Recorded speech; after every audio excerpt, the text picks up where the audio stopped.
They told you that Saddam had chemical weapons, that Gaddafi was a madman, that Assad gassed his people. Now they're telling you that Iran is nuking up. Well, they didn't tell you that Saddam was dumping the dollar, that Gaddafi dreamt of a gold-backed Pan-African dinar, that Assad switched to budgeting in euros, and that Iran? We've got Hezbollah being funded by Iran, correct? Correct. We have Hamas being funded by Iran, correct? Correct. We have the Houthis being funded by Iran, Correct. Correct. We've got all the militias in Iraq. And we now have dead Americans because of the money being going back to Iran, correct? All roads go back to Iran. Well, not quite. All roads lead through Iran. Since ancient times, Persia has been a nexus of transport and trade. Slaves and spices, jewels and jade, gunpowder and gold. The Silk Road was a bridge between East and West. And Iran was the gateway. As then, so now. And just as there were bandits in the 1st century, there are bandits in the 21st century too. But instead of swords, they wield sanctions. And that has been the catalyst for Iran's renaissance, for its morphing into a linchpin of the new world order. And one of its pillars, the international north-south transport corridor, over 7,000 kilometers long. Ship, road, rail, the Indian Ocean linking to the Persian Gulf, the Caspian Sea, Russia, and onto Western Europe. Eurasia is embarking on a whole new voyage, and world trade is being remapped. As soon as this project is implemented, then accordingly, we will have a route and the possibility of deliveries both in transit to Europe and deliveries from Russia to the Persian Gulf. In fact, this is a global change in transport and logistics routes, and this project may become an alternative to the Suez Canal.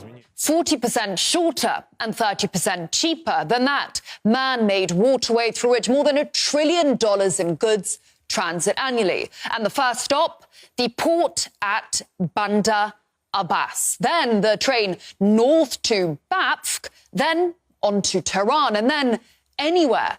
And you know what you won't spot on the way? A NATO patrol boat, a US aircraft carrier, an RAF spy plane. This route lies beyond Western control, geographical and financial. When finished, the new link is expected to be completed in 2028. The resulting north-south transport corridor will stretch unbroken for more than 4,300 miles, out of reach of Western sanctions. It charts a course away from those waters dominated by the Transatlantic Alliance. It allows for settlement in national currencies. It strengthens the Russia-Iran-India triangle. It further integrates the 5 Caspian states. It gives Moscow a greater foothold in both the Persian Gulf and the Indian Ocean. And it marks a new era. For so long, Russia looked west, traded west, bet on the West. And 24,000 sanctions later, you could say that the gamble didn't pay off. Except wasn't it actually a clean sweep?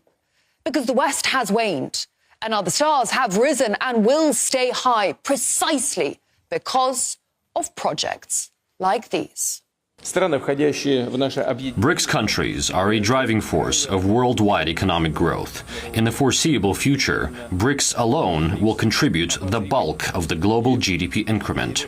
Our association is building upon relevant development platforms, including communication channels, technological and educational standards, financial systems, payment tools, and, of course, mechanisms for sustainable and long-term investment. As a result, the impact of external influence on the economic growth of BRICS members will diminish steadily. Essentially, this is what economic sovereignty is all about. It amounts to a partnership between self-sufficient economies that expands their potential many times over and opens up new opportunities. You see, diminishing external influence. The US neutering Iran isn't about nukes. It is about ensuring external influence. Install a friendly face in Tehran, a Shah 2.0, and you curb Russia geopolitically and economically. You fracture global South interconnectivity, and you guarantee that no drop of oil, no grain of wheat, no container of cargo anywhere in the world can sail without fear. The US taking on Iran is about taking back control, the thing Washington is most desperate not to lose. And when you're desperate, you'll do almost anything. Well, they can't have a nuclear weapon. Did you mean military action, though, if they don't agree? Oh, if necessary? Absolutely, yeah. Again, with these nuclear weapons, all we want is a deal. All Tehran has to do is renounce its world-ending ambitions, even though less than a month ago, US intel agencies unanimously agreed Tehran doesn't actually have any. We continue to assess Iran is not building a nuclear weapon, and that Khamenei has not reauthorized the nuclear weapons program he suspended in 2003, though pressure has probably built on him to do so. So why this obsession? And why is it actually that every time a Washington hawk talks Iran, they also talk black gold? We have to constrain their cash. We have to constrain their oil. We have to go back to maximum pressure. The Iranian oil trade and the regime's massive profits from it must be shut down immediately. The United States is taking decisive action against anyone involved in facilitating Iran's oil sales at any stage of the supply chain. Do you want to block the sale of Iranian oil to other nations? Well, we have the right to do that, and that's what I did before. We can, again, as I like to say, make Iran poor again. Then at the same time, they have our domestic producers push that up with the highest energy standards in the world. Iran's making exponentially more money on selling that oil that we're allowing because we've walked away from maximum pressure. Iran's total hydrocarbon reserves, so oil and gas, amount to 1.2 trillion barrels. But you can see 70% of that is still untapped, and they are still discovering more. But they can't do it alone. Now, Tehran and Moscow have just ratified a 20-year energy alliance. 2 vast gas fields, Kish and North Pars, will be developed, as will 6 more oil fields. Pipelines will be built, LNG terminals too. With annual exports of 55 billion cubic meters on the cards, which Iran can then sell on to whomever it wants, it will no longer be an isolated pariah. It will be a middleman, running point on the distribution of some of the most in-demand resources in this world, the ones that literally keep economies well-oiled. Iran will be a hub.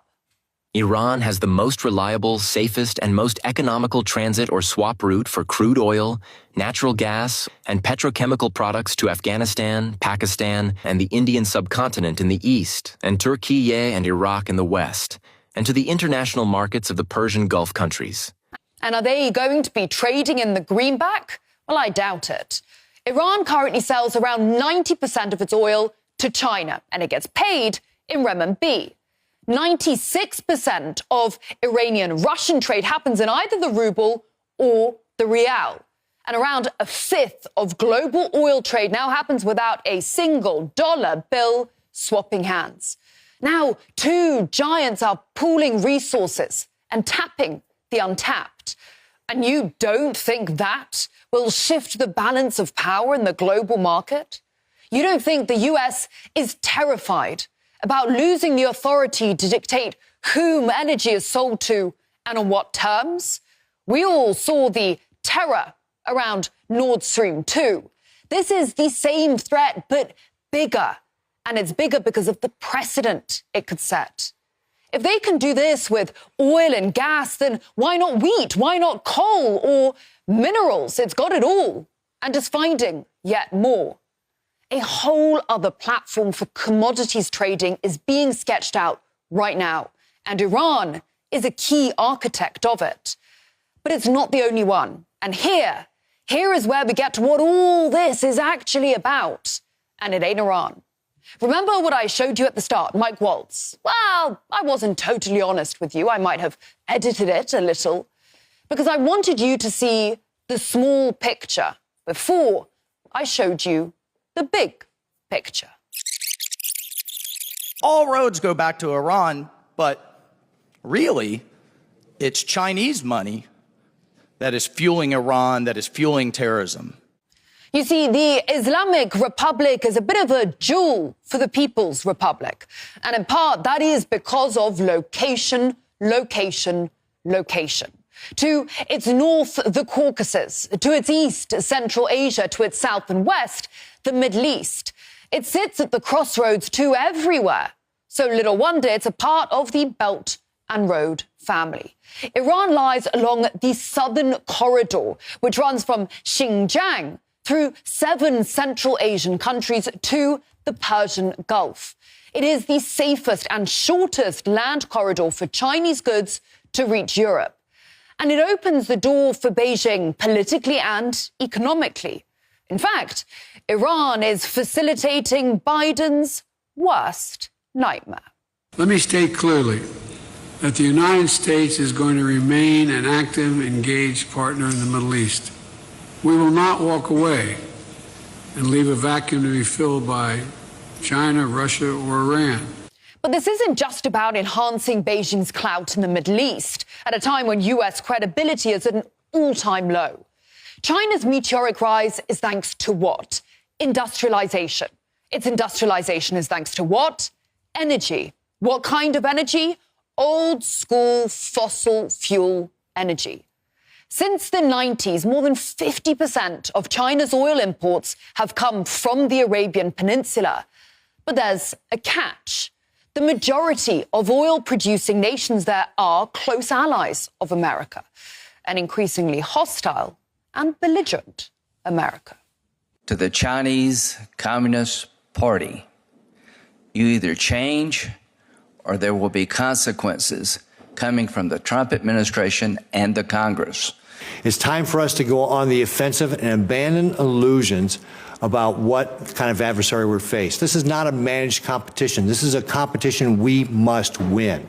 China has too much influence over the Panama Canal, and America's going to take it back. I say, and what I've learned and what I've seen in my long career, is China understands only one thing: the stick. Give them the stick. We don't want you buying our land. We don't want you taking the land and basically taking it off the market. We don't want you doing it. And they're buying at levels that nobody's ever seen before. We don't want you buying. It's very easy to do. That's a very easy thing to do.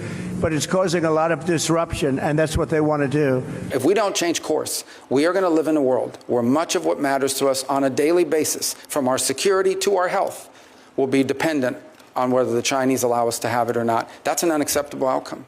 So wouldn't you look to a nation with the lowest risk, to a nation which shares some of your misgivings about Washington, to a nation which you already cooperate with in BRICS and the SCO, one which is the second largest owner of gas reserves, the third largest owner of oil reserves, and the one which controls the Strait of Hormuz, the most important oil transit choke point in the world.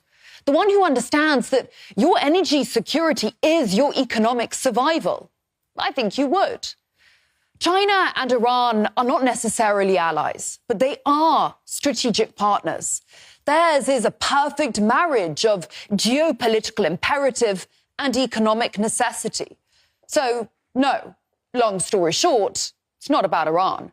And next time Lindsey Graham comes out saying something like this: hit Iran. They have oil fields out in the open. They have the Revolutionary Guard headquarters you can see from space. Blow it off the map. Understand that what he's actually saying is take China out. Cut off its oil. Cut off its markets. Cut off its partners, its logistics, current supplies, long-term investments. Cut it all off. Lay siege to the nation in our rear-view mirror and do everything to make sure it never overtakes us. Because that's what this is, fundamentally. Nothing more than a refusal to accept that someone is coming for your crown. And we've been here before. In the late 60s, the US was in trouble. Inflation was high, unemployment was higher. And for the first time since 1893, it was running trade deficits. So what did it do? Tariffs. 10% tariffs. This import tax is a temporary action. It isn't directed against any other country. It's an action to make certain that American products will not be at a disadvantage because of unfair exchange rates. When the unfair treatment is ended, the import tax will end as well. Except it was against another country. 2 countries, to be exact. West Germany and Japan. Why? Because they dared recover from the war and even become competitors in textiles and electronics, iron and steel. Suddenly, the US was losing market share. So it did what it does best. My view is that the foreigners are out to screw us, and therefore it's our job to screw them first. A decade later, déjà vu. Japan was booming, the second largest economy in the world. And again, alarm bells rang on the Hill, doomsday predictions of an economic Pearl Harbor. And all the usual accusations followed. Unfair trade practices, stealing US intellectual property. Sound familiar? In fact, here's a blast from the past. The fact is that the world is ripping off this country. Germany is ripping us off big league. Saudi Arabia is ripping us off big league. France, I mean, they're the worst team player I've ever seen in my life. You look at what's happened. Japan for years. I mean, we're like a whipping post for Japan. I think that you have to be treated fairly by other countries. If other countries aren't going to treat you fairly, Larry, I think that those countries should suffer the consequences. Which is then what happened. Japan had a cap on how many cars it could ship stateside. A tariff was put on its motorcycles to protect Harley-Davidson. It caved and devalued the dollar to the Japanese yen, an absolute boon for the US. But that still wasn't enough. Reagan then put 100% tariffs on hundreds of millions of dollars worth of goods. And what happened? Well, boom to bust. The yen increased in value, so Japanese products became expensive, people stopped buying them, GDP barely grew. The lost decade, they called it, and the effects are still felt today. You see, for all its claims of being fans of fair trade, for America, it is only fair if it is winning. And if there's even a whiff of a loss, it bullies, because it can, every single time. And this time is no different. Tariffs and trade wars, and finally, back to where we started, taking out Iran. It is all part of the plot to stay on top. And there's not much they won't do to stay on top. You know, one of the interesting ideas that's floated out there for deterrence is just making it very clear to the Chinese that if you invade Taiwan, we're going to blow up TSMC. World economy be damned. In the meantime, they'll tell you that they have to blow up Iran to keep you safe. World peace be damned. They'll tell you that they really don't want to, of course, that it was never part of the plan. But Iran left them no choice. Just remember, there is always a choice, just as there is always a plan. This is a memo that describes how we're going to take out 7 countries in 5 years, starting with Iraq and then Syria, Lebanon, Libya, Somalia, Sudan, and finishing off Iran.